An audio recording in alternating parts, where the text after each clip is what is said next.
Good evening, everyone, and welcome to the beautiful Green Screen Community Center for Recreation and the Performing Arts. If you're looking for the enchilada making class, you're going to want to go downstairs. It's straight back. Just go all the way back. Go through the door, and you'll be in the kitchen. But for those of you who are here tonight for the award ceremony, the Otterlys, tonight we will be recognizing my top 5 comic book artists of 2025. Now, before we jump into the list, I want to make a couple things clear. Number one, these are not authors being recognized based on their work from this year and this year only. Instead, these are merely artists whose work I took in this year. I read books in which they were featured this year. I thought they were great, and I wanted to recognize them. It doesn't matter which year they published that book or which year they made that art. If I read it this year, it's fair game. Secondly, these authors are not being presented in any specific order, and to make sure that I'm not unconsciously biasing the order in any kind of way, let's randomize that order right now.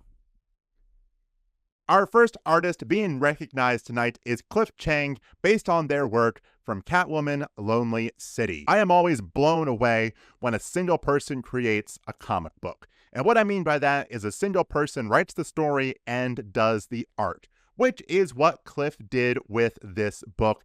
And let me tell you, they did an amazing job with both elements. The story was great, the art was great, so I gotta give Cliff recognition for this, especially since they signed my copy at the local Comic-Con, so of course I gotta throw them on this list. But hey, even if they hadn't done that, they would be on this list because Catwoman Lonely City was just so impressive. I absolutely loved it, and you should check it out too. Next up, we have the team that worked on The Wicked and the Divine. This includes Jamie McKelvie doing the art and Matt Wilson doing the colors.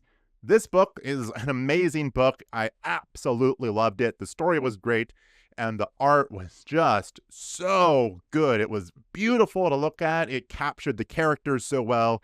It captured the mysticism that surrounded the story just so well. I loved every single bit of it, and I'm so happy to have them on this list here.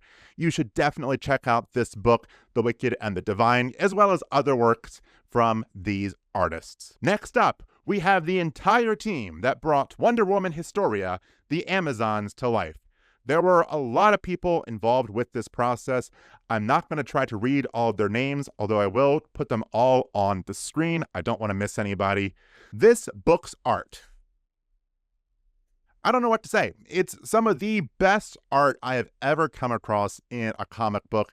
I absolutely love it. I've done a review on this book before, and I think in that review I mentioned that some people say this is pretty much a coffee table book for them. You don't really read the story, you just flip through and look at the art. Totally valid way to take this book in. I mean, the story is amazing, and you should definitely read the story. But if you just want to flip through and enjoy the art, yeah, do that, because the art is so spectacular. The entire team did an amazing job with this, so I am more than happy to have them on this list. And you should definitely check out Wonder Woman Historia, The Amazons. Such a good book. The art, obviously, and the story as well. It's good stuff.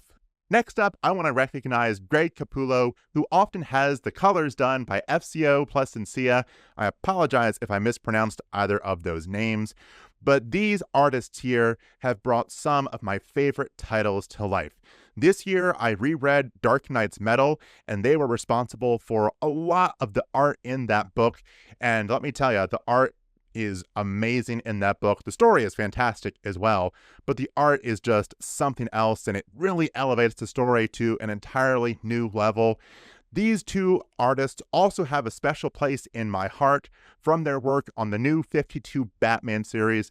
That was one of the very first comic series I read as it was being published, so they always have a special place in my heart. I think I have to say that if they weren't so good at their jobs, I may not be as into comics these days as I am. So both of these artists, huge shout out to them. Definitely check out their work. And finally, I want to recognize the Walking Dead art team. This includes Tony Moore, Charlie Adlard, and Cliff Rathburn. I apologize if I mispronounced any of those names or if I missed anyone major, but I have been revisiting The Walking Dead this year. I actually never completed the series, so I decided just to start over from the beginning this year and work my way through it. I am absolutely loving it, and I gotta say, the first time I read it, I didn't think too much about the artwork. As a matter of fact, I was kind of surprised it was all in black and white. I thought it had color for some reason. But I gotta tell you, this time around, the fact that it is in black and white makes it so impressive. These characters are so vivid and they come to life without color. It's just amazing. It's so cool to see that. And I give so much credit to the art team because let me tell you, I don't think it's easy to make these images feel so vibrant and alive, only using black, white, and gray. Good stuff here. Huge shout out to all of them. Hi everyone, this is the producer of the Otterlys with a live cut-in and an important note. This is definitely not the host editing the video later on and recognizing that this part of the take just didn't make much sense, so he's recording it now and hopefully it makes more sense this time. It's not that. This is the producer. We want to make a point that for many of the artists on this list, they would not have been able to accomplish what they did without help from others along the way who may not be on this list. Maybe it was a guest colorist or a guest inker, or maybe there was an artist who stepped in for them for an issue or two as a substitute. And while it would be difficult to name every single one of these people, we do want to acknowledge that they exist.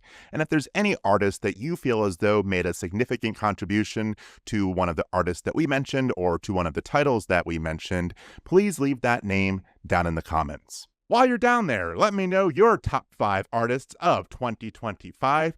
If you could all grab a chair or two and put it away before we go, that would be a big help, and I will see you next time.